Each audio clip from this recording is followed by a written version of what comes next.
If you want to get healthy, one of the best things you can do is pretty much eat whatever you want.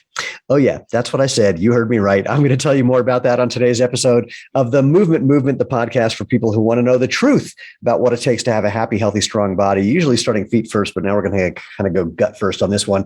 Because, feet, they are your foundation. If you want to walk or run or play or hike or do CrossFit or yoga, whatever it is, we're going to tell you about the propaganda, the mythology, sometimes the outright lies you've heard about what it takes to do that. I'm Steven Sashen, CEO of ZeroShoes.com, your host of the Movement podcast. We call it that because we are creating a movement that involves you, and I'll tell you how you do that in a second, about natural movement. We're helping people rediscover that natural movement, doing what your body is built to do, is the better, obvious, and healthy choice. Pretty much the same way we think about natural food. And the movement part that involves you, that's just sharing the information you get here, or if you grab a pair of Zero Shoes and experience what it's like to have natural movement. Not rocket science, doesn't cost you anything. It's easy. All you have to do, again, spread the word. You can go to www.jointhemovement.com. You'll find all the previous episodes, all the places you can download the podcast, all the ways you can interact with us on YouTube and Facebook, et cetera, et cetera. In short, if you want to be part of the tribe, please subscribe. So let's jump in and talk about eating whatever you want with Pam Moore. Pam, it is a pleasure to have you here. Why don't you tell people who the hell you are and what you're doing here? Yes, absolutely. Well, first of all, thank you for having me, Steven. It's so much fun to be here.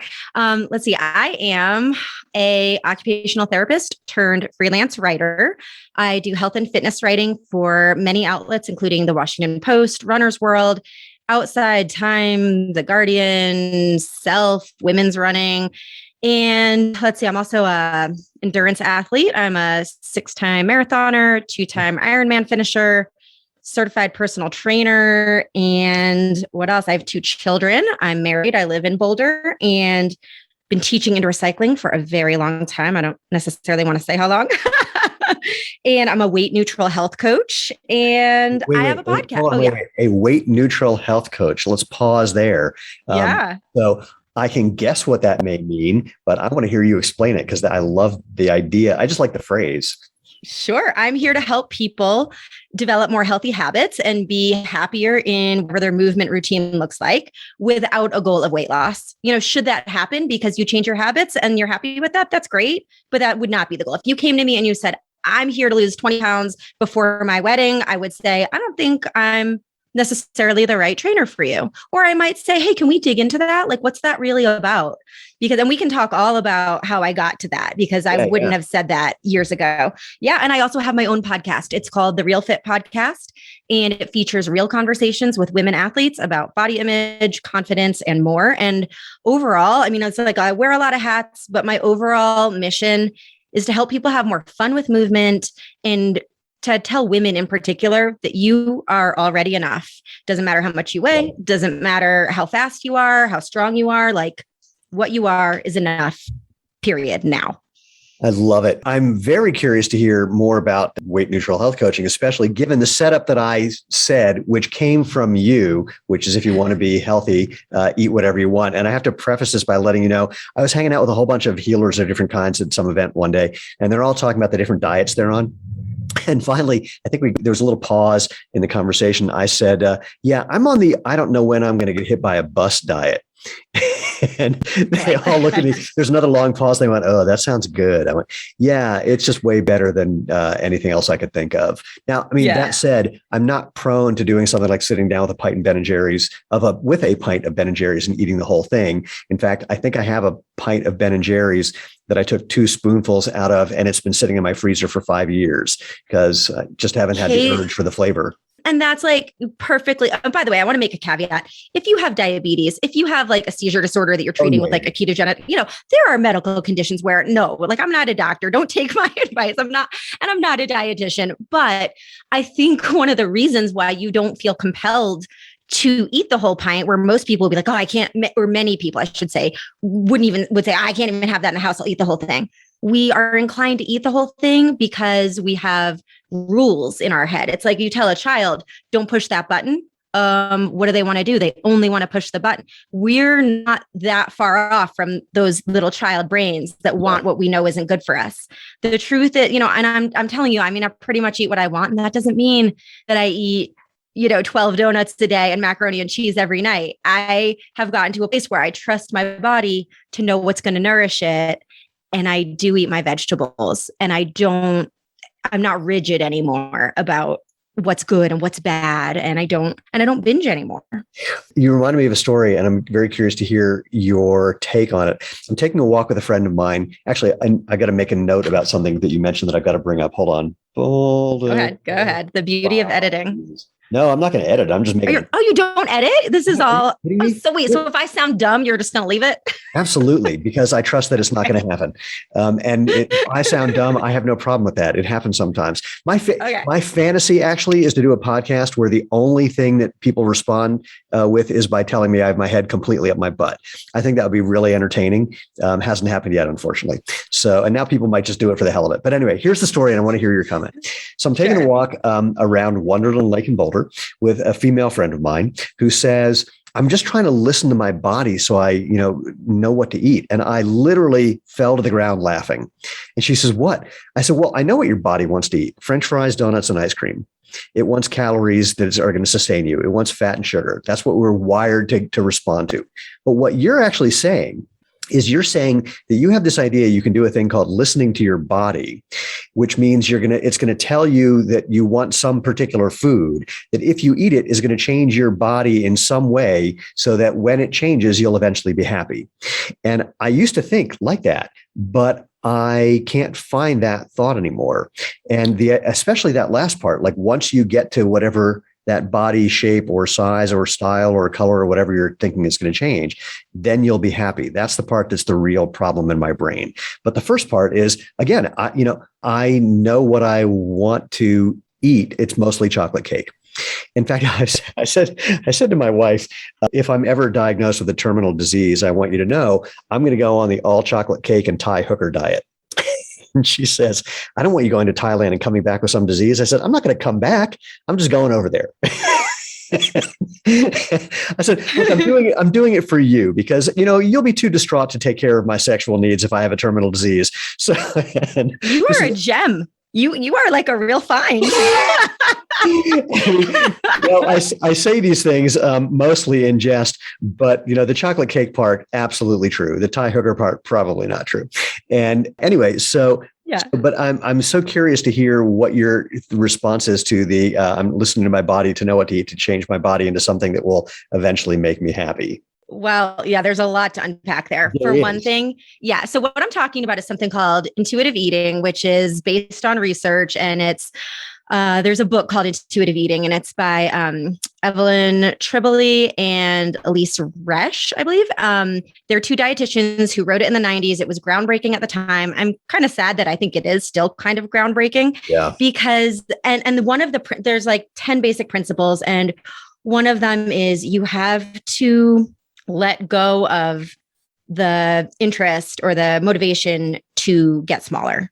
You can't do intuitive eating if you secretly, whether consciously or subconsciously, are hoping that it will make you thinner. It won't work if you do it that way. Okay. It's not a diet. It's not even let's eat moderately. It is literally going back to getting in touch with the signals that we all had when we were children, back when everybody thought that like our chubby thighs and our pot bellies were like super cute and we weren't aware. You are aware, but I think even the age of like 4, they say you're aware that thinner is considered more beautiful in our culture. But we have these innate drives to know what we want. Like if you've ever seen a baby or a toddler eat, they'll eat some of one thing and they'll eat some of other thing. And they'll throw something on the floor and they stop when they're done and they will not eat more when they're done. You can't make them. Right. Whereas, when I was, I want to say younger, but I wasn't that much younger, even like 5 years ago, I would eat past the point of being full. Yeah. Because I felt like, well, I was good all week. I ate salads all week. And now I'm like presented with dessert at a nice restaurant. And I really like this dessert. I'm eating it. Or I'm on vacation. I'm in vacation mode, man.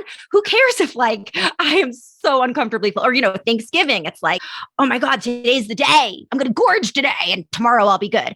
And it's like, I can tell you honestly, since I've adopted intuitive eating, once in a while I overeat. It's not the way I used to, like so uncomfortably full. And I don't beat myself up about it. I'm just like, you know what? I ate a little too much. Okay, moving on. And I'm not nearly as inclined to feel like I have to have dessert just because it's in front of me, or just because my family might go out to ice cream, and once in a while I might say, I'm not in the mood, I'm not going to have it. I never used to do that. It's so interesting. Because what you're describing in a way is getting over, I'm going to call it the derivative thought. And the derivative thought goes like this. The first thought is, hey, I'm going to eat a whole bunch. That's the first thought. The derivative thought is now all the thinking about how bad I feel because I did the thing. And so it's sort of like, this is going to be a weird analogy. It's kind of like when we're procrastinating. The thing that's more stressful is the complaining in our mind about procrastinating more than the actual procrastinating. Or if we're if we're not balancing our checkbook, it's like it's more stressful to think about how we haven't balanced the checkbook than to find out the reality of what happens when we balance the checkbook. So there's a derivative thought in what you're describing that you just don't have, of the kind of, oh, that was good, oh, that was bad, oh, I should, oh, I shouldn't. Yeah. Food is not good or bad. Food is not a moral thing. It's not a moral obligation to be quote unquote healthy. And I would argue, I want to actually challenge you. You said the first thought, what did you say the first thought was? I don't remember. Something about the food, this is a good food or this is a bad food. Not so much this is a good food or bad food, like what I just ate is good or bad. That's right. No, like good or bad food, but like I ate too much, or, so yeah. Because I have a similar thing where every now and then I go, I know I'm definitely going to gorge myself today. And I love that. I mean, it's just like, I'm very aware that I'm going to do it because this is food that I adore. Like we used to go to this one Chinese buffet down in Broomfield that had like 6 things that were so good and so ridiculously hypercaloric. But it's like, we're going to go do that. It's going to be a blast. Well, and that's okay. Food should be joyous. Food is a time. It's pleasure. It's lovely. It's time to be social. There's so much cultural stuff around food, and we shouldn't. It's just so sad to me that we can I've ruined so many date nights and birthday parties and things just stressing about food. But I want to go back to that first thought, because I think the first thought isn't about the food. The first thought is actually thinner is A, better, right? B, more lovable, C, more healthy. We have all these misconceptions about what it means to be thin in our culture. And the real truth is, I was just reading this research that they say about 70% of what you weigh is genetically determined. It's almost as dependent on your genetics as height is. And you don't see people walking. You might see the odd person who's like, oh, I gained a quarter of an inch from doing Pilates, right? But that's not typical. You don't see people like sitting around like, oh my God, I'm so bad. I'm 5 feet tall. And I'm 5 feet tall. I'm just like, yeah, 5 feet tall. That is what it is. But like we are so conditioned to think. And I would even say the first thought isn't necessarily thin is better, but even before that, it's I'm not enough. I would say it's not even not as much enough as not right. Like the way I am now, there's something wrong with the way I am now. And by the way, I got to tell you on the height thing. So I do have a variation on that because I used to be 5'6", but I have a broken spine. I've lost a disc. So now I'm, like 5'4" and change. And I'll tell you, the thing that's so funny about height is if you read any article about human beings, if somebody's short, they always mention that they're short, and they mention it like it's the reason that they're behaving in certain ways.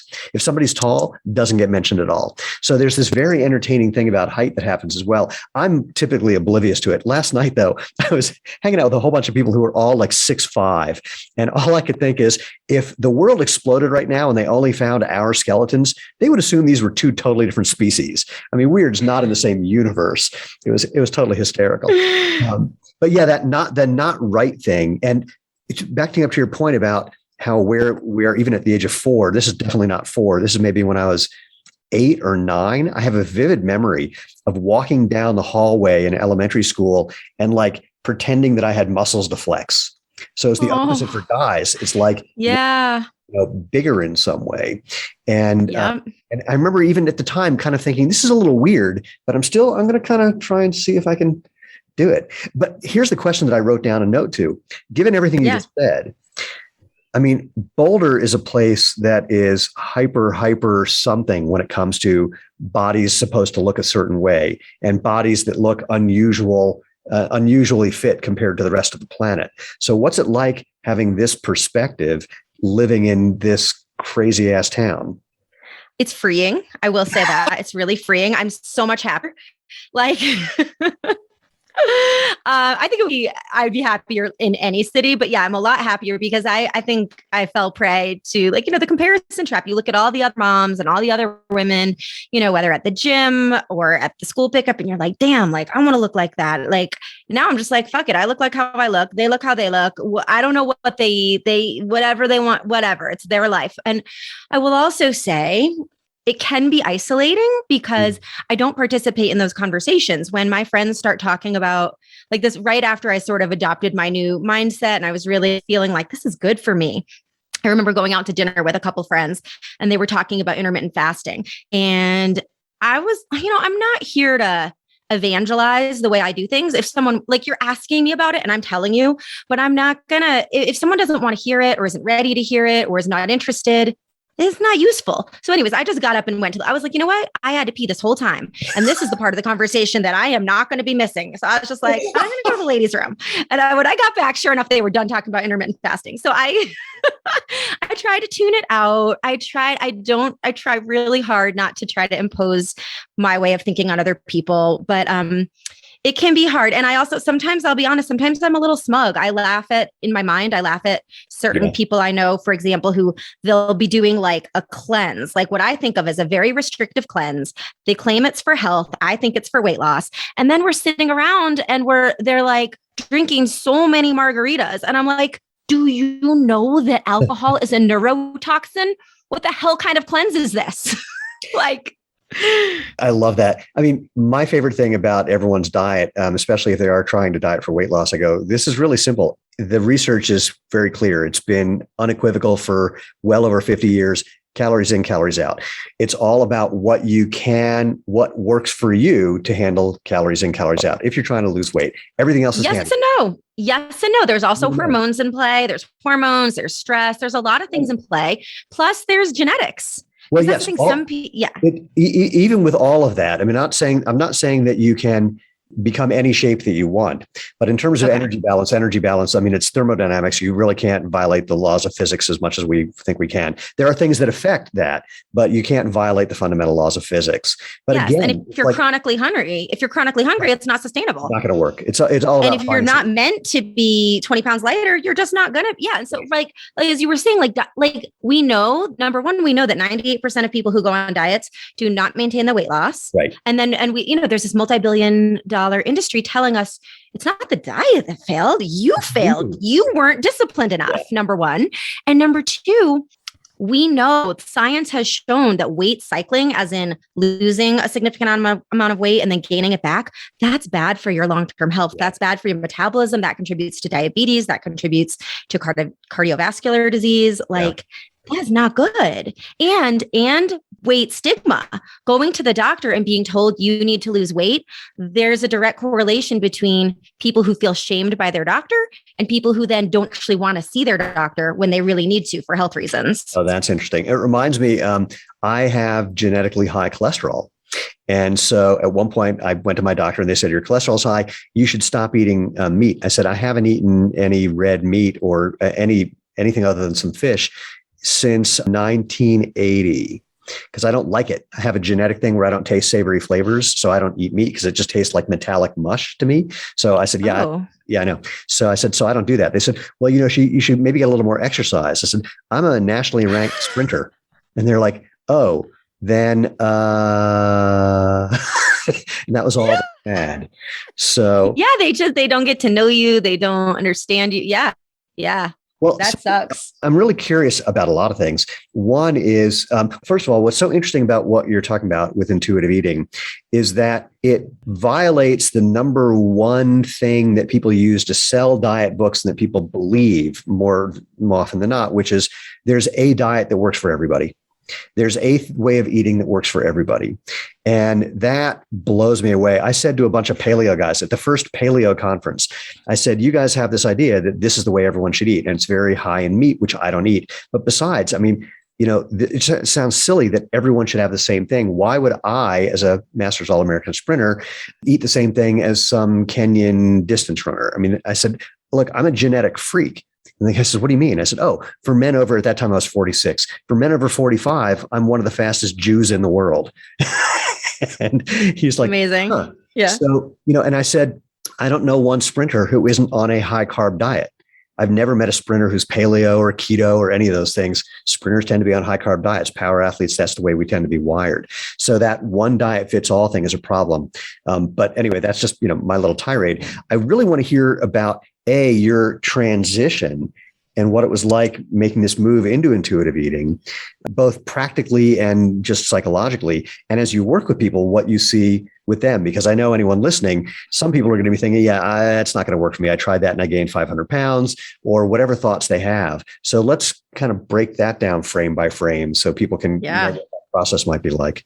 Yeah. But really quick, I really appreciate what you said about how there's no one size fits all diet for everybody. And I think it's not just diets. And I'm sure you know this as an entrepreneur, there's always going to be somebody out there selling you something. It's like a 5-step magic bullet, going to make more money, get more clients, sell more stuff, lose more weight. You want to hear my fantasy? My fantasy is that someday Lane and I make enough money from with Zero Shoes that I can walk into a bookstore and buy every book that's one of those quick fixes for whatever, for business success or whatever. And then I buy every one of them and I take them out into the parking lot and burn them. I love it. Can I be part of that? Absolutely. Really? Absolutely. I am so sick of this, like preying on people's vulnerabilities, not just in their appearance, but in all. There is, if anybody is listening and they only have like 10 seconds to listen, here's what I want them to know. I resent that if anybody is listening thing. So, but more.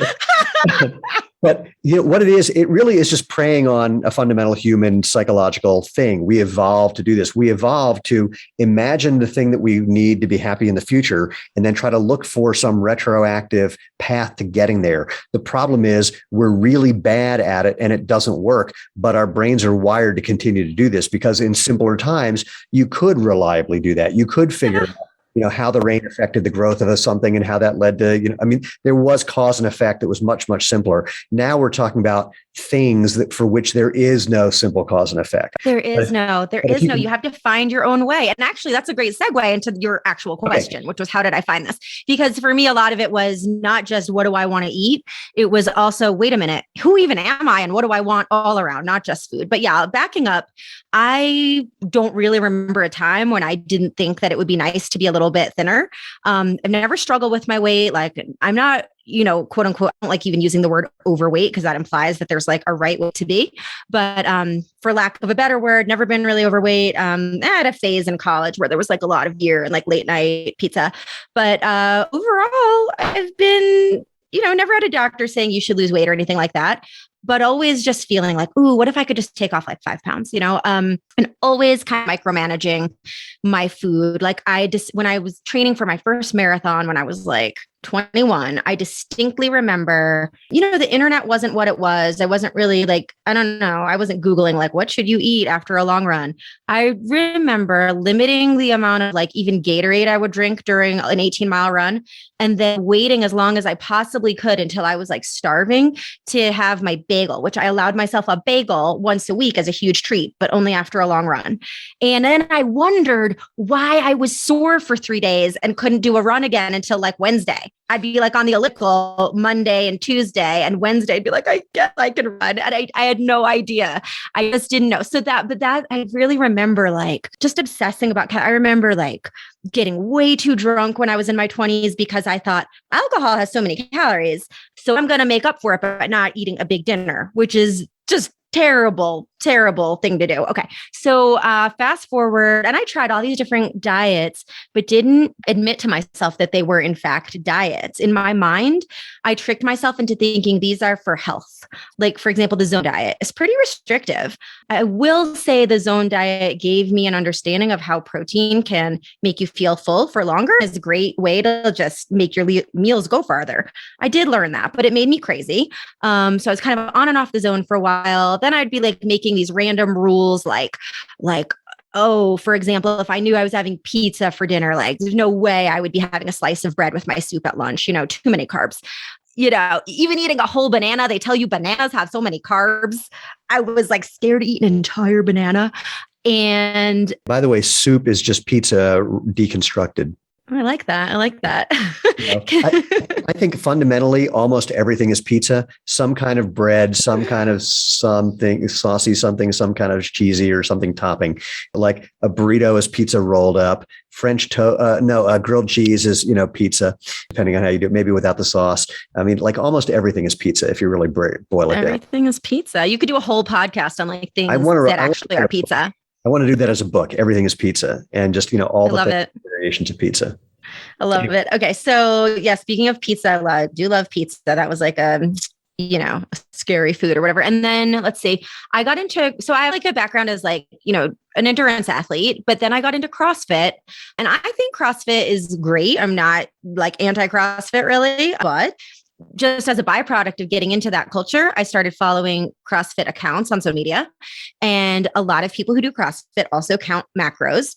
And they also, these people that want to sell you these macro counting programs, they're posting a lot of like before and after photos on Instagram. And that was very enticing to me. I was like, you know what? I had this warped idea from partly living in Boulder, partly being on Instagram, partly like, surrounding myself with these very fit people, going, fitness has to look a certain way. It has to be ripped abs, sculpted arms. I'm very fit. Why don't I look like that? Like I thought I should look like that. That's the way to look. How do I get that look? Oh, okay. I count macros.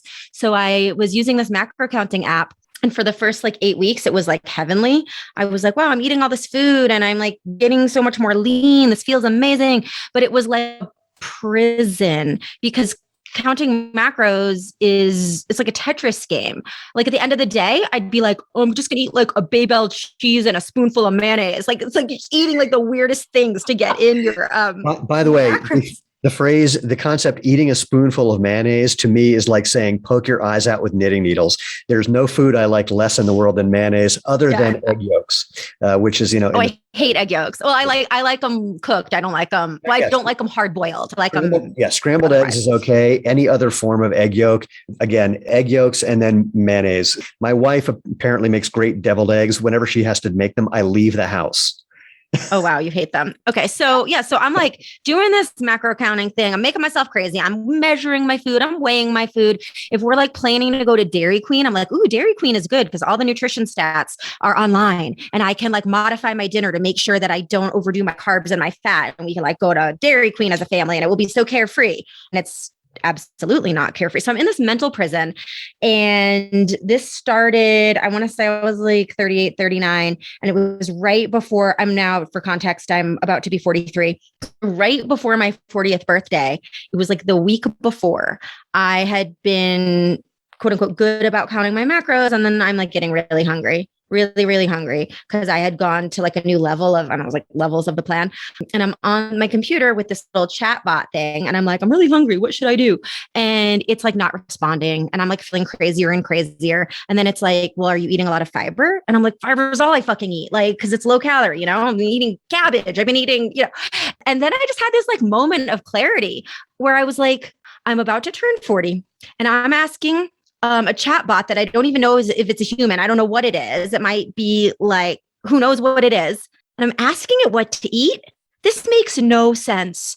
So it started as like, I was just like, fuck this. For a week, I'm not doing macros and I need a break. And then it turned into like a lifetime because over the next few days, it was almost like a light switch. It was like this thing I've been doing, asking sources outside of myself, what I should eat is sucking the life out of me. It's getting me out of touch with what I know that I need. Because the thing is, we do know what we need, but we don't listen. So I let that all go. And I started reading. Like I read the Intuitive Eating book. I read The Fuck It Diet by Caroline Dooner, I think. I found this whole corner of the internet that's all like hashtag health at every size, hashtag ditch diet culture, stuff like that. Just started learning more about how insidious diet culture is and how we've all been brainwashed. And right before my birthday, I had this sort of come to Jesus, which I'm also Jewish, so I don't even know. But come to Jesus. And I said, so was Jesus. Yeah, that's right. And because it was my birthday, we had our kids stay at their grandparents, and my husband and I went to Austin for a long weekend, just the two of us.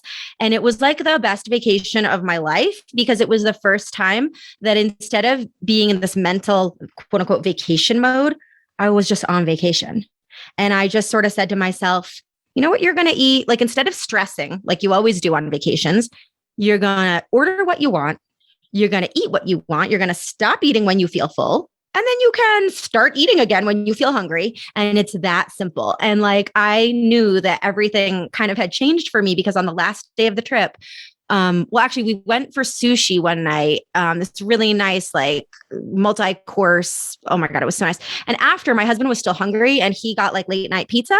And I normally would have partook, but I was like, I'll have a bite. I'm not into that. You eat that. And then the next day, right before we were leaving, he was like, I got to try this ice cream place that everyone's saying is so good. And I was like, you know what? Have it. I'll have a bite. I don't want it. And then in the airport, there was this amazing looking cookie. And I looked at it a few times, but I said to myself, and this is what I do when I get a little bit in a funk, I say, you have full permission to eat whatever you want. Like, you want 100 of those, whatever it is, you could eat 100 of those. It would be okay. And when I imagine the full permission to eat like 100 of whatever it is, it helps me get in touch with like, well, okay, do I really want one? And I remember like not eating that cookie because I was like, you know what? It looks like a good cookie. But when we get home, if I need something, I live in a foodie town. I can get another really good cookie. It'll be fine. You just made me think of something that I had never put together in my brain before.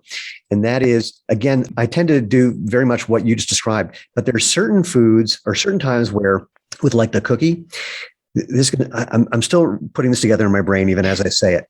It's hard for me to eat the amount of the cookie that I really want because I feel bad throwing away half of a cookie if I just paid $2 for a cookie.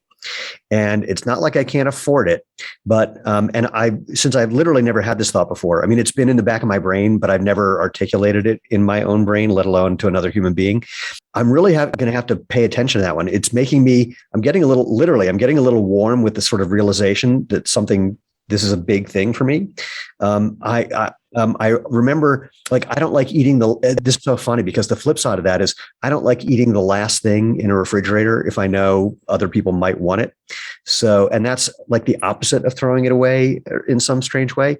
But I'm going to have to play with buying something where I know I only want half of it and throwing away the other half because I just bought it for half, for twice the price. I mean, the reality is that $2 cookie, it's actually a $2 half a cookie.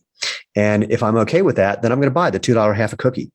And I've never really thought about it. And I wish I could explain how excited I am in this moment, thinking about unwinding that, because I just realized that's part of why I sometimes eat certain things more than I normally would want, because I don't like the idea. You don't want to waste it. Money. I think that's really powerful. I don't think you're alone. I doubt it. Follow a non-diet dietitian on Instagram, Rachel Goodman. I think her handle is like Good Nutrition or something. And she had this great graphic of, on one side, she's like, I can't even remember, but her whole point was it's not wasting food if you throw away the extra chicken nugget your kid didn't want, or throwing away the half a cookie that you just weren't hungry for.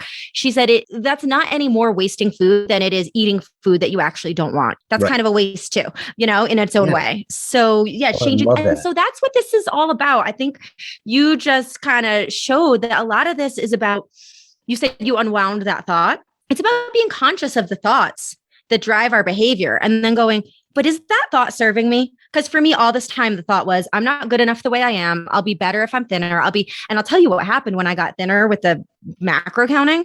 I was probably even more anxious about food than I had been before. I felt good about my body, but it wasn't worth it because I was more nervous about ruining everything if I were to like go to a birthday party or something. I'm going to loop back that back into the wasting money / wasting food, where people who become very wealthy often find that they're more stressed out because now they have to protect the wealth which they didn't have before. It's a different kind of stress. Again, this just goes back to, we try to imagine what's going to make us happy in the future, and we're almost never right. And then the only thing that is dumber is that we forget that we're almost never right. So there's that same sort of element. I mean, you're reminding me also, like for me, one of the things I think I lost about 15 pounds during COVID because of one very interesting thing that I started doing, which is cooking more. And when I was cooking more, I would only make like one dish. Now the interesting thing is, it's not like I wasn't making a lot of food, because I would make enough food for me and for my wife, Lena, and for leftovers that I would leave for her for lunch the next day. And so there was a bunch of food, but for whatever reason, I found myself just stopping when I was full, versus if I went out to the Thai restaurant, which I almost never do now because I can cook as well as the Thai restaurants that I would go to. I would get, 3 things and would feel again obligated to finish half of them or whatever Elena didn't finish.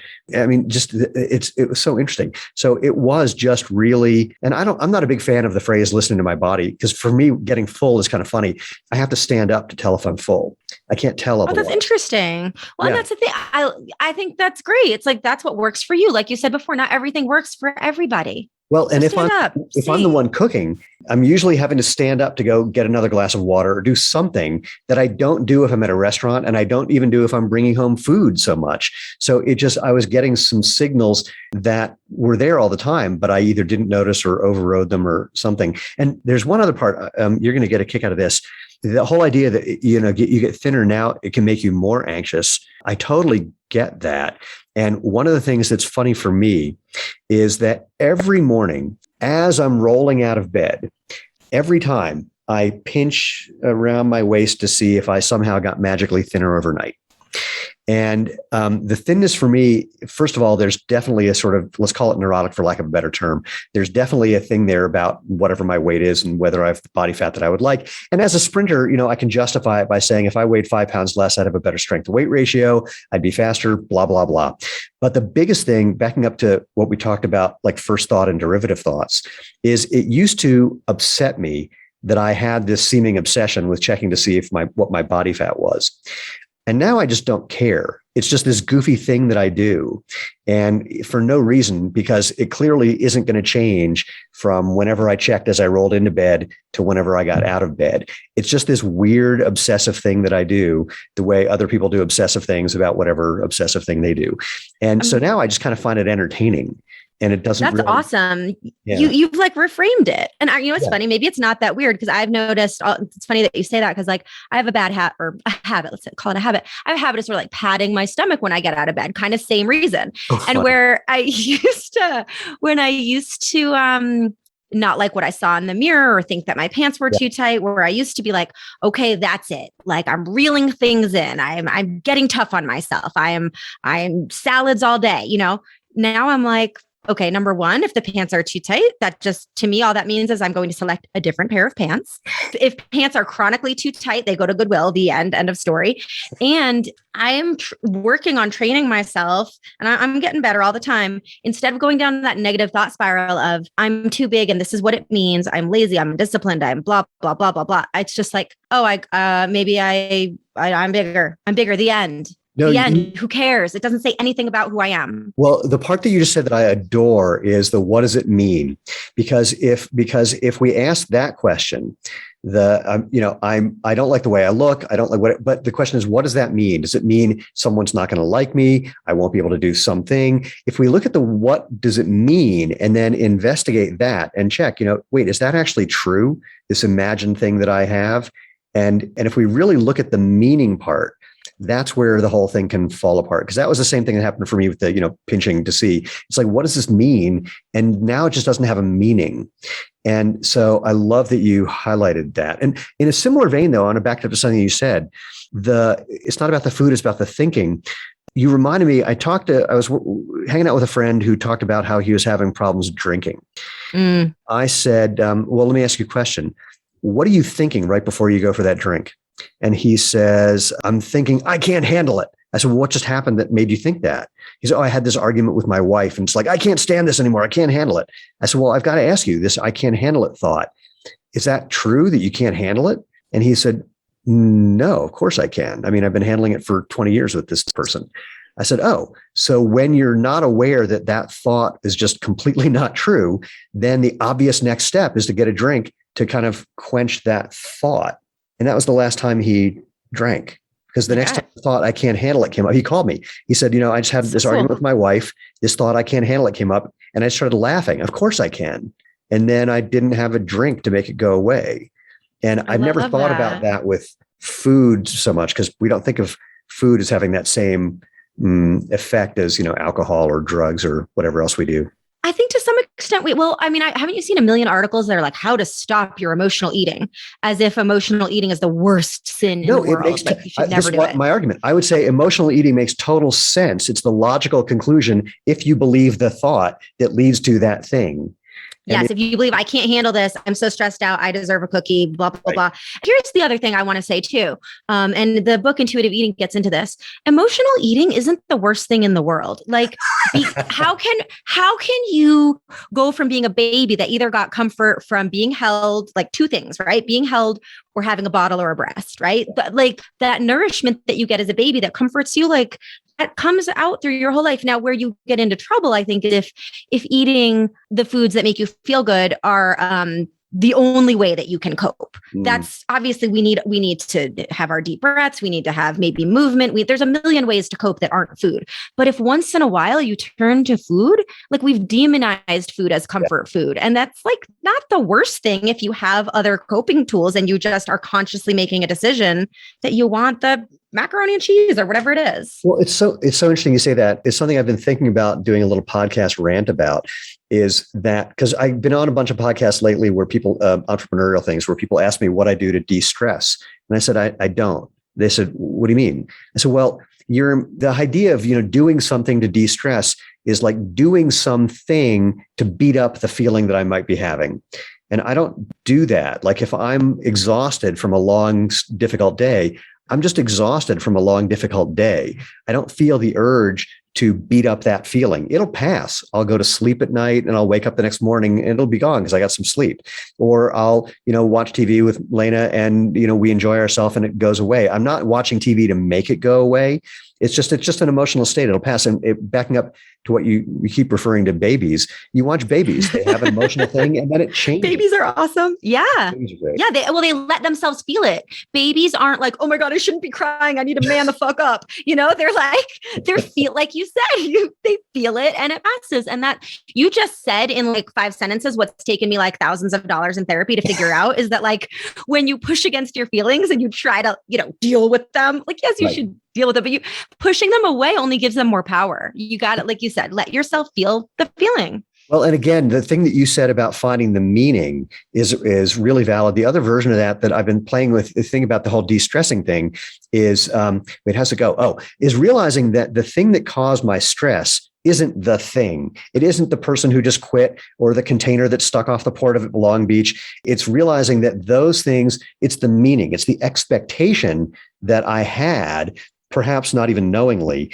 that was just the rug just got pulled out from underneath me because of this event that occurred. So it's the expectation that the dashed expectation, the changed expectation, the unplanned changed expectation that's the upsetting part. The fantasy of the future really is the upsetting part. And once I realized that, it's not like the stress goes away or the thought about how I wish that expectation was not being changed goes away. It's just that it diminishes so much that I move on more quickly to what do I need to do next? And as it comes back up, it's just diminished because I recognize the fallacy, the ephemeralness of that expectation or the desire for that expectation still. And there's that same thing that I'm feeling around this whole conversation about food. It's a similar thing. He thinks. Yeah. No, I think, oh, and I do want to go back to one thing you said. You said, we think we know what's going to make us happy, but most of the time we're wrong. Right. I do think that like most people, like on their deathbeds, they won't say like, oh, I wish I'd been thinner. They'll say, I wish I spent more time with my family. That's like a common, I think we do know that feeling connected definitely makes us feel better. Would you agree with that? Absolutely. But we rarely find ourselves having the urge to feel connected. We find ourselves having the urge to whatever it is, make more money, get a different job, find a different partner, doing something. I don't know. Speak for yourself. Ask my husband. I'm always trying to connect with him. And he's always like, I need a little space. We have that, but actually the connecting thing is, I think that's a more immediate thing. I don't think we're projecting very, super far. Actually, I take it back. I'm going to qualify this dramatically because I realized when I was about 39, how long have I been with Lena? 20 years. So when I was about 39, I realized that for most of my certainly adult life and probably much of my teenage years, I had the idea that I'd be happy if I was with the right person. and if I had the right partner. And for some reason, when I was about 39, that thought came up and I couldn't find myself believing it. I couldn't make myself imagine that and this is happening while I'm spending time with Lena, who was at that time a friend of mine, who for 4 years prior to, I'd been trying to convince her that we should be a couple. And she had no interest in that at all. And it just hit me. It's like, I have this idea that I'll be happy when I'm in this imagined future with the right person. And in specific with Lena, if, we'd be a good couple, which was kind of a funny thing to think, I realized, because if you ask my exes, I don't do couple very well, according to them. And so I had no evidence that Lena and I would be a good couple. And I had no evidence for I'd be happy in this imagined future. And then I just couldn't make myself believe that anymore. And then this is going to relate to food. Then the craving stopped. I just found myself not craving this thing and looking for it and checking to see if I was getting it. And ironically, and in that moment, I then said to her, when I was believing this idea that we'd be a good couple and I'd be happy in the imagined future if we were a couple, here's the obnoxious things that I've been doing in the last 4 years to try to convince you I was right. And I just gave her a list of the humiliating ways that I was, not very subtly, but thinking I was being subtle, the way I behaved to try to get her on board with this project. And if you ask her, that was a big chunk of what gave her the space to then see if she actually wanted to be with me. Or the way she said it is, I spent that weekend looking at all the reasons why I didn't think we should be together. And then I ran out of reasons and I realized that everything I wanted in a relationship I could have with you. And so, but I think that my getting out of the way, not deliberately, just because I could no longer believe the thing that was energetically things shifted. You weren't so set on, and she felt it. Like that's like a scary thing to feel. I would think if I felt like my husband thought he couldn't be happy without me, that's a lot of freaking pressure. And I think the reason I met him when I did, to your point, is that I was extremely happy in my own life when I met him. And up to that point, and it wasn't like I didn't want to meet somebody. I definitely did. I was definitely thinking like time's ticking, like I got to do this thing. I mean, I was 29 when I met him, but all my friends were like coupled up and having babies by then pretty much. But I was like, but I was also like at this place in my life where I was like doing my thing and living my life and, get out of my way. Here I come was kind of my vibe. And like, I think that that's why it happened when it happened. And I have zero regrets. And I will also say, even though I do think he's the perfect partner for me, I can't say I'm always happy, but it's not because of him. It's because that's life.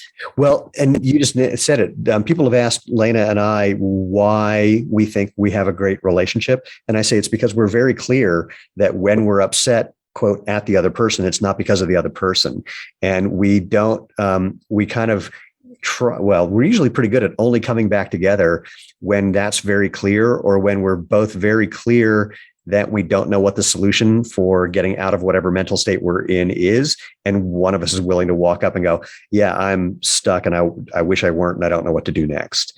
And, we don't pretend that the other person is the one who made us something upset. That's very self-aware. Have you guys read the Untethered Soul I think it's by Michael Singer? No, I have no idea what that is. You sound like you don't even need to read it, but like, it's really good. It's really good. It isn't really about relationships, but it definitely pertains to, it's about, what is it even about? It's spiritual. Let's just say that it's good. Okay. All right. I'll make a note to self when I'm reading again, when I have time to read again. We have a stack of magazines that's too high sitting on our kitchen table because we don't have time for that lately. So back to food. Back to food. So we got pretty far along in your story of the transition into kind of getting this. And is there anything else you want to add to that before I ask you to jump back to, from the people that you've worked with? And for anyone who's listening, what might they need to consider or realize they might experience if they're going to start experimenting with this, really life-changing way of behaving? That's a great question. I would say, first off, really, really divorce yourself from the idea that like this could sneakily help you lose weight. You can't, it will not work, or it won't work for you. It won't do what it needs to do if you don't. How can you do that? Again, this is sort of like, don't tell a kid not to do something. How can you make yourself not do the thing that your brain is doing? And when you say not do the thing, do you mean don't think the thought of I want to lose weight, or don't eat the food of? Don't think the thought. The food thing? Oh, don't think the thought? Oh, it depends on the person. There's going to be, like we were talking about before, there's no one size all fits one size fits all approach, but like I would start with, like, if you're on social media, start following accounts that are, body neutral, health at every size. Look for the hashtag like intuitive eating. You'll find all these influencers that have these great ideas, and like just surrounding yourself with that and unfollowing anything that is like a before and after picture. That's helpful to get you in the mind frame of, I don't have to keep thinking this way. If you were a reader, I'm a big reader. I recommend reading the intuitive eating book. I recommend the Fuck It diet. There's a whole bunch out there. The Body Is Not an Apology is a good one. There's so many podcasts about there exploring this stuff, like Food Psych with Christy Harrison is really great. Her book, Anti-Diet, if you're a sciencey person, like it's all about debunking all the quote unquote science that supposedly shows that eating certain diets is good for you, or that you even can really lose weight in a sustainable way if you're an average person. Anti-Diet's a great book. How else? I think you have to, it also has maybe working with a therapist to undo some of the shit you've probably been told by society and by your parents. Like some people have really complicated relationships with their parents and around them, they're just so it just depends on the person. But however you get there, you need to be ready to go, I love myself as I am. Even if I gain weight, I can still love myself. I think that's probably step one. But I also think sometimes. Wait, I'm going to pause on that one. Yeah. Because look, I'm not like, an overweight guy. I would like to, again, be a little leaner for various reasons. And I've never been like significantly overweight. And just saying that, I'm willing to love myself, even if I gain weight, I got a hot flash from that. It's like a terrifying thought. And I don't know why. It's not something that I actually am literally worried about. And yet just tossing that idea into my brain made me rapidly anxious, which I find fascinating. Yeah. Well, we live in a really fat phobic culture. And I point it out to my kids all the time. Like I'm big on like media literacy. So like when we read Harry Potter and I don't know if you've read it, you notice the Dursleys, they're never just described as like larger or anything. They're always like the bad, evil, overweight, like gluttons. And I point out to them and I'm like, no, I mean, J.K. Rowling, she's not my favorite person, but she's, as an artist, I respect her. And I'm like, but I tell my kids, I'm like, what do you see here with these? The only fat people in the book also happen to be like the villains. Let's look at that. I notice, point out to them when, you always see the fat friend as like the sidekick in a movie. We don't get to see a lot of fat heroes in movies, so just noticing how much as a culture, and I want to also say a caveat. I am speaking largely for myself, like as somebody who nobody's ever like given me side eye because I got on the plane next to them because I was too big. I never worried, will I not get this job? Because that is a different thing. And I think I just have so much compassion for people who live in bodies that are scrutinized. I think it's shitty, but I think we all need to be aware of this because we are fat phobic, whether we mean to be or not. We live in this society that has told us that fat means all these things. Let me give you the follow-up. For anyone who's watching, you may have noticed that I'm kind of wiggling in my chair, which is the thing that I tend to do when I notice that I have some thought that I wasn't aware of that feels kind of sticky. And so now the whole idea of I'm willing to, I don't even like the phrase love myself. I'm willing to be okay. I'm willing to not even care I'm willing for it not even to be a thought if I eat and gain weight, is now starting to feel really exciting.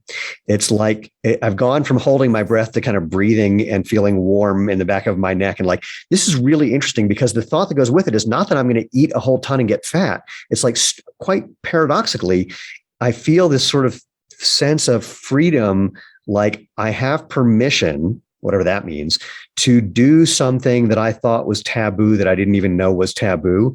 And it doesn't make me feel like I need to do it. It just makes me feel like I don't need to be afraid of it. That's fucking amazing. That's so cool. I think that is so cool. That is one of the things that I did early in my like intuitive eating journey was, and as the book tells you to do this, is like experiment with eating the foods that you find scary. And don't worry if you do eat like a lot of them, because if you have been restricting for a long time, that's totally natural. And you might quote unquote overdo it on the things that you previously deprived yourself of. But if you do, you do eventually, because you can't undo what you've done for years in like a day or a week or a month. For different people, it will take a different amount of time. But anyways. So I don't even remember the question, but I think that is so cool that you feel the permission. The question was, for people who experiment with this and what your experience has been working with people, what might they go through? And by the way, what might they go through? By the way, I can't even tell you why. I can't even say that I'm feeling that the next phase of what I'm going through is sad, per se. It's more, there's like a kind of bittersweet melancholy something. It's a weird feeling, either like I've given up something familiar or that I'm realizing how much stress I've been putting myself under for no reason. And so that's sort of, that's a little sad making, if you will, as if I could have done it different. So it's the way it is. But this is really, I'm having a really good time watching this thing unwind. Cool. I think people can expect to feel a little bit adrift. When you spent your whole life going, I should eat this or I should eat that, it can feel really unmooring, I guess is the word, to go, oh my God, anything I want? Like, I don't even know what I want. I really don't know. I'm so not used to asking myself the question, what would taste good right now? So I think being patient with yourself I would advise that, but be prepared that it might feel really freaking weird. It might feel really like, who even am I if I eat a meal without wondering how many calories it has or how much, It's not going to be a straight line. Yes, I think you should expect. I mean, I've been doing this for a few years and I have to sort of like give myself a pep talk before I do things that used to often be situations where I would ignore my hunger cues and eat too much. Like, for example, camping trips. Camping trips always kind of felt like a free for all because food would just be out on the picnic table, or we'd be eating s'mores after dinner. Even if you were full, I would just like, if I was full, I would like eat the s'mores, stuff like that. Or things like, I used to restrict to some extent all week and then have a couple of drinks on a Friday night, feel tipsy and just go in the pantry and just eat whatever. And my husband would, like, in the kindest, most gentle way possible, be like, how do you think you might feel about this decision in the morning? And I'd be like, I'd feel fucking great. Get out of my way. But then inevitably I did not feel fucking great. Like, I don't do that anymore. So I think you can also prepare for like having more fun with food, like prepare for the joy of like going to a restaurant and going, I can order whatever the hell I want and it will be okay. That's amazing. And you have the opportunity to just get excited about every social event that's going to have food, which is every social event, without the cloud of the stress. And again, like, I sometimes do stress. It's not like it was like, snap your fingers, everything's great. But I have ways of coping with that now. I'm able to slow down and do the thing you described, to do the thing where I have the like stressful thought. And then I go, wait a minute, where's this thought coming from? Does this make sense? Is this serving me? Let's pick a new thought. And that helps me a lot. I love it. I'm still, reeling from this. This has been really super fun. I'm so glad. One of the things that I do, and I'm partly rethinking it and I'm partly saying it's totally fine as it is, that if I am planning on, if I know I'm going to be going to an event where I'm going to eat an entire chocolate cake, which again, I don't actually do that. But I mean, like if I'm going to a potluck with friends where I know there's going to be a lot of things to eat and I'm going to want to eat a lot of them, I will not infrequently think, okay, during the day, I'm going to get a little higher protein, a little lower cal, just so that I can. And I don't feel like I'm being restrictive when I do that. I feel like it's almost like preparing for a race. It's like, I'm just doing the thing to, because I know that I've got this thing coming up. So I'm going to do this thing to prep for it. And I found a way of doing that where I don't feel deprived. It really does feel, I actually kind of get excited. Like I'm just have nothing but meals with protein and very little else for breakfast and lunch, because I'm going to eat an entire 16-inch pizza for dinner. And I'm going to love every bite of that. And I think like the energy that you're describing, the way I see you showing up like over the Zoom and like the way you're describing it, to me, that sounds like the energy behind your decision is sort of based on actually listening to your body in a different way. It's not motivated by, will I gain or lose weight from these decisions? It's motivated by, I really want to enjoy the potluck to the fullest extent possible. And to me, that's like joy driven rather than fear driven. And that's how I've been like trying to reframe we didn't even get into my relationship with exercise, but in a nutshell, some of my endurance stuff was always about, oh my God, I'll have license to eat whatever I want. And now that things are opening back up and I'm thinking about events, I'm like, ooh, I don't want to like pick a race to train for because I'm secretly hoping I'll lose weight. And I'm like, but you know what? There's a million reasons to do a race besides losing weight. Where is the drive coming from? Is it fear that if I don't do an event, I'll gain weight, be lazy, be undisciplined, lose all my fitness? Is it fear? Or is it joy? Is it like, I want to experience the camaraderie. I want to train. I want to So it's what there's Well, that. I would bet that it's not, that scale is not 100% in one direction or another. That even if you find that that it's motivated by something, let's call it joy, that there's still that, by the way, I mean, maybe I'll lose a little weight, which it's not as big of a deal. It's like, that's not the driver, but it's not like you're making that thought disappear. It's like, yeah, okay, whatever. Maybe that'll happen. If it doesn't, no big deal. That's my hunch. Yes. I think that makes sense. Yeah, because I think pretending a thought didn't happen is kind of like pretending a feeling isn't there. It's like, yeah, I had the thought. Fine. Yeah. And if it is, if it does, it doesn't. It's really funny. If you want to see a bunch of people who are probably 10 to 20 pounds overweight, go to a master's track race and find the sprinters, the guys like me. For whatever reason, way back when, I knew someone who was part of the early genetic research on decoding the human genome. And it turns out that the genes that code for fast twitch muscle fibers and for sprinting also code for gaining abdominal fat. So yeah, it's a genetic thing that sprinters genetically tend to put on abdominal fat. And so you see these guys, if there's a couple of guys who are the fastest guys in the world who got these pot bellies and they show up at a race and you're going, what the hell is he doing here? Or she, it happens for women too. And then they crush everybody else. Like, what? And so there's this misunderstanding about how bodies work and what they do. Yes. Fitness is not a specific look. It's just not. I just had somebody on my podcast who she's in a large body. She's a badass. This woman has swam across Loch Ness. She has swam around the island of Manhattan. She has swam from San Diego to Catalina. There is no swim she hasn't done. She's a beast. And I think if you saw her on the street, you might say she doesn't look fit. Well, what do you know? You don't know. Nobody knows. It's not a look. I have a friend who had done multiple multiple and was basically shaped like a beach ball. And you would never in a million years guess that that's what this person could do. And just like cranked them out. It's just, and that's because we're a fat phobic culture. I actually went to a Stroke and Stride, which is a Boulder for people listening, not in Boulder. So it's like a swim, run, casual thing. I went with a friend. This was like pre-COVID. And my friend was blatantly like, look at all these fat people. She made a comment that was really rude. Like, it was sort of like, they can do this. And I was like, would you stop? We're good enough friends that I was kind of like, that's not cool. Like, what you're saying is blatantly fat phobic, and you have no idea looking at anybody here how fit they are. So just stop. And she stopped. I mean, for the fun of it, though, I do want to put a bit of a pin in something, which is, it's one thing about fat phobic or criticizing someone else or even criticizing yourself, but there are some people who use those ideas as an excuse to do things that are really unhealthy for them, to be eating 10,000 calories a day or whatever it is. I mean, to do something where it's an excuse not to look at what's going on. I'm not suggesting that it's even going to change anything, but I'm just having memories of watching, this is going to sound like a weird one, talking with a guy that I knew about drinking alcohol. And I had just read a statistic that 80% of the alcohol is consumed by 20% of the people. And he said, yeah, like me. I said, what? He goes, oh, haven't you noticed? This is when I was doing comedy for a living. He said, I'll have 3 beers before I get on stage. I'll have 3 beers while I'm on stage. I'll have 3 beers when I get off stage. I've just had 9 beers in an evening. Oh yeah, I'll probably have 1 or 2 with lunch. And it was undeniably hurting his health. And he was using the statistic to not have to inquire about why he was drinking 10 to 12 beers a day and what it was doing to him. And later he eventually did and realized, yeah, there was a lot of stuff I didn't want to deal with. So I just stayed drunk all the time.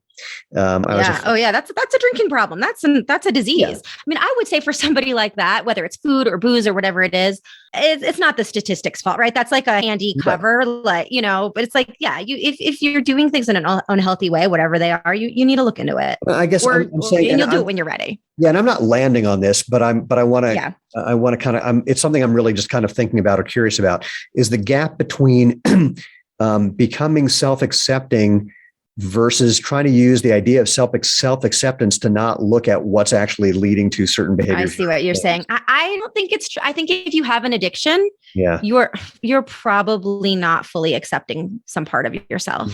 I don't think that addiction and self-acceptance can really go together. I feel like addiction is a way of not accepting what's happening, like not feeling the feelings or not experiencing. It's sort of like not being present. Yeah. If we go back to what we said before, it's sort of like you could have the thought of, oh, I can't handle this, and I'm going to have some food that I'm going to like that's going to quash that thought. And then after that, complaining that someone is complaining to you about being overweight. It's like, whoa, no, hold on. You sort of missed a step. It's sort of like, this is going to sound really weird. I'm impossible to insult. And the reason I'm impossible to insult is you could say something seemingly negative about me, and either it's factually inaccurate and so it has nowhere to land, or it'll be something where, someone could say, oh, you're arrogant. And I'm going to say, oh boy, you don't even know the half of it. You should hear the stuff that goes through my head that I don't say. And sometimes things come out of my mouth that sound like they have an arrogant tone, but that's not what I'm actually thinking or feeling. And I don't know why it comes out with that tone, and I wish that it didn't. And if you have any suggestions, I'm totally open. So the worst thing anyone's ever been able to say to me, I usually agree with them. And usually it's worse in my own mind than the way they're perceiving it. And the only thing that I'd be upset about is that I don't like it, and I was hoping nobody would notice. And then that's an opportunity for self-awareness. Correct. And so there's a similar thing where if someone makes a comment about your weight, your size, and there's this overt reaction, it's possibly like the overt reaction I used to have 20 plus years ago. If somebody would say you're arrogant or say some insulting, seemingly insulting thing, if I would get defensive about it, then there's definitely a there. There's definitely something that I've got to take a gander at. And if I can just meet it with the truth, then not a big deal. So that's what I'm talking about, is the difference between hearing it and meeting it with the truth versus hearing it and being defensive so that one doesn't have to look at whatever truth that, it might be. It's funny that you bring this up. I feel like the universe sent me this shitty situation to see how I would react. For many years of my life, people would be like, are you pregnant, when I wasn't? And it would rip me apart. Like, I just happen to store fat in my stomach. It's a fact. It's how I've been. It's how I'm built.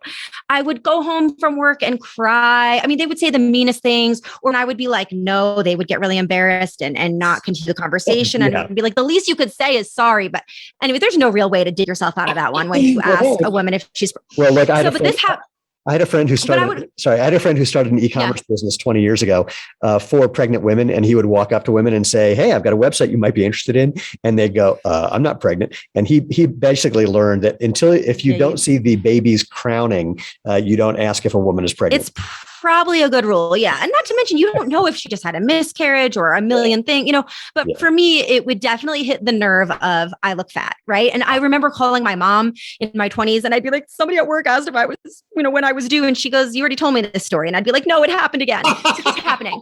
And then I was at a potluck. This is pre-COVID. And somebody asked me, and this is since I've discovered intuitive eating and decided that I'm just going to be okay with whatever my body looks like. So this woman says to me, are you expecting? And I just said, no. And that was sort of it. I did walk away because I felt like up to that point, she had been a little bit socially awkward. And at that point, I was just sort of like, that was rude, but they didn't cry about it. I wasn't upset about it. I was just like, you made a stupid comment. I don't want to hang out with you, but I wasn't willing to be like, this says anything about me. And yeah, maybe I do look pregnant. Who fucking cares? Well, the thing that would have been so funny is I think you missed a great opportunity to tell the whole truth. So here, I'll be you in that case. So ask me if I'm expecting. Steven, congratulations. Are you expecting? Oh, I'm not. And I bet you feel really embarrassed right now. This person, actually, I don't know if she had the emotional intelligence to feel embarrassed, but I just was like, you know what? I'm kind of glad this happened, because this showed me how much I can be neutral about somebody essentially telling me that my stomach is fat. Well, it is. That's okay. No. It's actually even easier. Someone just asked you a yes or no question. That's it. Yeah. Now, again, you could have had a lot of fun with it. You could have said, no, I don't think, oh my God, I think I'm right now. So, I know, right? Well, that's next level. That I'll be like, oh my God, my IUD stopped working. I gotta go to the doctor. That's next level. But like, you didn't see me on that show where I didn't know I was pregnant, and then I one day had a baby. I mean, there's so much. It's like it is next level. But I think once you get to the, it's just someone asking a question, and it doesn't have the meaning. Oh my God, you could have so much fun with that. I can't even imagine. Totally. Yeah. So But oh, God, we've gone like over our time. I have a little time. I don't know what your time is like, but I'm having fun with you. This is great. No, we're having a conversation. The conversations take the time they take. But no, I think we can sort of kind of bring this in for a landing. Is there anything else that you would want to let people know who want to explore this about, again, the path or the something, just anything that we left out about what this might be like? Yeah. That was I want to add. I would say stay curious. Mm. Stay curious. And this wouldn't necessarily always be an easy path. Yeah. But if you can change your thinking and you can change your behavior, a whole world of joy will open up to you. Food can be so much more fun. Parties will be so much more fun. You can be present in your mind and your body without being preoccupied by food. And I will say that my whole life changed after, my whole career opened up. I'm making so much more money. I'm getting the clients I want. I got the bylines I want. I really love my work in a different way than I did before. It's so much easier for me to make decisions about what I want because I'm sort of grounded in my body in a different way. And I think your body has a lot of answers for all kinds of questions, not just food. Well, and I'm going to sort of maybe even hypersimplify this. It seems like what you're describing is as you started, how do I want to describe this? As you started, oh man, it was in my head and then it fell right out. I'll give it a whirl awkwardly. As you started making decisions about your eating from a different perspective, it seemed to allow you to do that same kind of thing in other domains of your life, other areas of your life. Yeah. 100%. That's super cool. I love it. Pam, this has been such a treat. Will you remember me though? Yeah, now. Oh man. That's going to be the true test.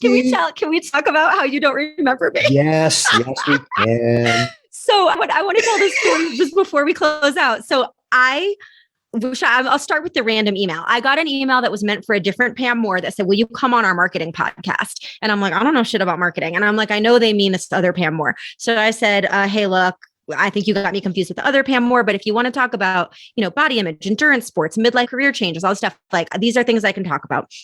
And they got back to me and said, you know what, not a fit for our podcast, but we might know somebody. Can we share this? I said, go ahead.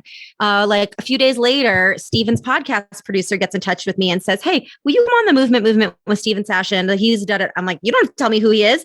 I came to Steven's kitchen in North Boulder, right? Were you living in North Boulder? Yep. Around 2009, my husband was having this chronic foot pain. And I was like, I know what you need, honey. You need barefoot shoes. And I'm just the person to get you the barefoot shoe. And I don't know how I came across you. And you might have done a talk at the Boulder Tri Club. That might have been what it was. I think, yeah, I did. I mean, I did a lot of stuff with that. But Zero Shoes was a small operation. So Steven was like, come over, I'll give you what you need. And then I took home this make your own shoe kit that my husband made his own customized shoe based. Anyways, but yeah, we hung out. Anyways, I'm like, oh my God, I'm reconnecting with Steven Sashen through this random email, but he doesn't remember me. So I'm hoping that when we cross paths again, you'll know who I am. Well, I'll only recognize you if you have that background behind you. So yes, in the same way that you can arguably now respond to someone who says, are you pregnant with yes or no? I can say, yeah, I have a horrible memory for faces. And I sometimes say to people, actually, I very deliberately try to not say to people that I'm embarrassed that I don't remember meeting you because it's just the way my brain works, or in this case doesn't work. And by saying embarrassed, that's not accurate. It's I have a horrible memory for faces and I wish I didn't. And so no, I don't. But let's start now. And so yes, I hope and expect that I will. And if not, you can just say, hey, moron. And I will respond to that. And that's great. That's great. I so look forward to it. This has just been a blast. And I'd say it'll be much harder for me to not remember us having this conversation. But I had a conversation with someone, I think maybe 2 weeks ago on the podcast, and then they reached out to me and I had to rack my brain to remember who the hell they were. I do think it's some wacky neurological something. And again, I wish I could say I'm embarrassed by it. I just know that it's awkward. And so I just acknowledge that and hope that people will forgive me. I think that's a great way of approaching it. It's like very conscious. It's kind of like being colorblind. It's like, you can't get mad at someone for being colorblind, but it's a funny thing. We actually think that our memories are good, even though they're often way out of whack. I mentioned to you before we did this, when I went to my 30th high school reunion, there were so many people there who I had zero memory of, who I know were like really good friends of mine 30 years earlier. And they were just gone from my brain. And some of it was actually, some people weren't gone. What I discovered at my 30th was that people thought I was crazy in high school, which I didn't know. Yeah. I didn't know that I was, or I didn't know that they thought that. So, but I found that out when I just talked to them 30 years later. And I said, that's I walked awesome. up to this one woman, I said, I haven't, we knew each other, but we weren't really friendly. But if someone had asked me about you, like up until this moment, I would have described you as being 5'9". And, I went on, she goes, I'm 5 feet tall. I said, I know. Isn't that wild how memory is just like so malleable and out of whack? And she looks at me like I'm insane. She goes, what? And I went, oh, okay. Yeah, she thought I was kind of crazy. And there was, one after another of those where I was just so fascinated by what brains do after 30 years. And apparently that fascination was not shared by other people. And in fact, it was just confirming things they believed about me, or still seem to think about me from 30 years ago, that were completely different than what I imagined, which I found just as fascinating. So I love it. What are you love gonna it. What are you going to do? What are you going to do? All right. Well, Pam, thank you. Thank you so much. If people want to get in touch with you and find out more about everything we've talked about, or more about what you're doing, how can they do that? Oh, thank you for asking, Steven. You can go to Pam-Moore, that's Moore.com. That's my website. Everything that you might want to know that's probably the easiest place to find it. But if you're like on social media, I'm at Pam Moore 303 on Instagram. On Twitter, I'm at Pam Moore Writer. And you can find the Real Fit podcast right from my website, where you can find it on Apple or Spotify or wherever you listen. The Real Fit podcast features like conversations with some really, really cool women. And once in a while, I have a quick episode that's just me talking about something that's hopefully helpful. Thank you. Thank you. Awesome. Well, for everyone else, thank you for joining us. I hope you had as much fun as Pam and I seem to have. And more importantly, go to jointhemovement.com to find previous episodes, all the different ways you can interact with us. Again, how you can share and spread the word about the movement, helping people rediscover that natural movement is the obvious, better, healthy choice, the way we think of natural food. And now we're thinking of food in a whole different way. Natural is just, whatever you seem to think is right for you at that time. And if you have any questions or comments, or anyone you think should be on the show, you want to pass that info on, drop me an email, send it to move@jointhemovement.com. If you want to try the most comfortable, lightest, coolest shoes that let your feet do what's natural, that's at xeroshoes.com, XERO shoes.com. Although if your computer makes you type in ZERO, guess what? That'll get to us too. And most importantly, go out, have fun, and live life feet first.